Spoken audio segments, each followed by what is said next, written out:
Hi there, my name is Moani Deval, 45 years old.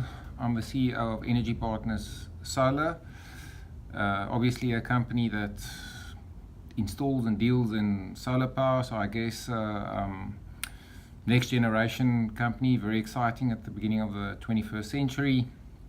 Not every day that you get asked to share your worldview, especially if somebody describes it as unusual. I don't think mine is unusual. I thought a little bit about the question. I think, if anything, the unusualness about mine, or something that I've picked up in my life, is that I certainly, whatever my worldview is mine. I don't follow any religion or dogma or belief. I have bumped my head across the world within myself and physically throughout my life, questioning everything, living with the results, trying to understand how life fits together. And in the end, I can say that my worldview is my worldview. The principles and the beliefs in there is truly mine. And I think in life, when you come across a person, you can sense that in people when they live by principles or values that they have tested for themselves and are truly theirs, although they probably won't be unique in any way.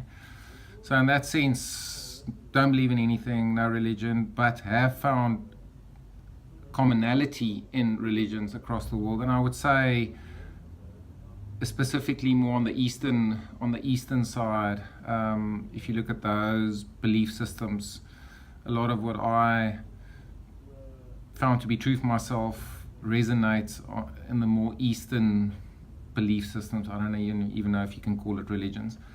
What am I striving for personally? The first word comes to mind is balance. It's how to, from a young age, there's all these different things that pulls in 100 different directions. I don't think to go with the flow is the way to, it's certainly not the way that I've gone through life. It is to try and harness all these different forces and balance them.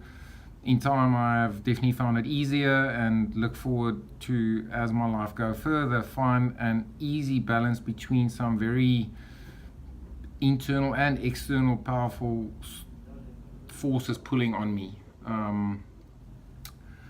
Biggest problem in the world, and the best thing that can happen to the world and even people I admire, I think my biggest irritation in life is the perceived disconnect between what goes on in political discourse versus what I found between people across the world, wherever I've traveled. And in South Africa, I think, we've got such a melting pot, or a crucible, for exactly that.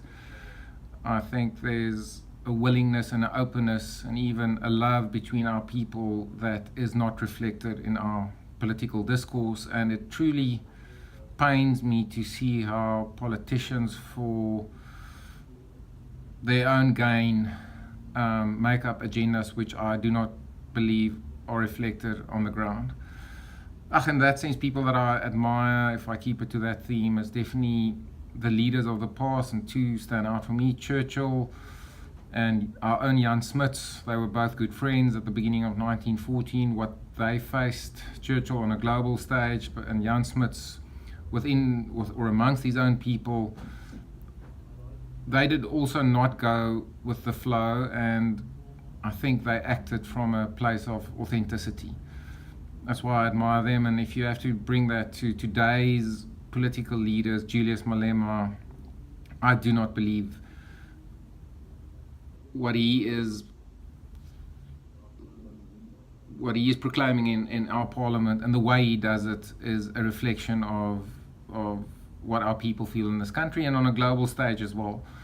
I don't believe Donald Trump represents what we as a human race are. That for me is, I guess, something that's broken in the world. But I have to say this, I work in an engineering company. I'm not an engineer myself, but we come with new new generation solutions to some of the oldest problems on Earth, energy. I can see in the very near future, energy and water being free and available for all across the world. So our world, especially with the internet and the way that news and information is moving across the world, the speed at which things move and we get bombarded with, human nature looks for the negative and multiply that with the speed of the internet. It is a permanent psychosis of drama and trauma and disaster, which is not the reality. It has a very firm worldview, and I know this in myself. I see this every day in what we do at our company. I also have to say, a person I truly admire is Roger Federer. It's easy to admire him. I played a bit of tennis myself, but not for the way he plays, but the way that he has struck balance, I believe, and also, and he said it so effortlessly and easily for the past number of years, that tennis is not the beginning and end of his world. I look at him and I think it's a person who performs at the highest level yet keeps perspective, and that is something to, I believe, admire. Purpose of human life, I think very dangerous to put the word purpose and human life in the same sentence. Purpose for me implies failure or success.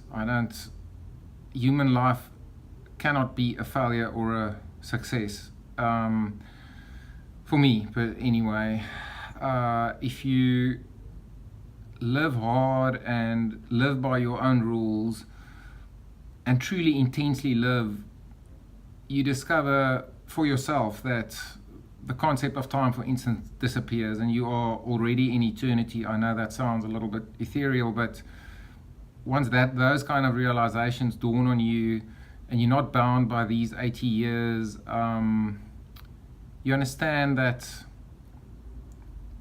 that there is, well, even scientifically, if I look at evolution, there is no purpose in evolution either. It's an adaptation to change.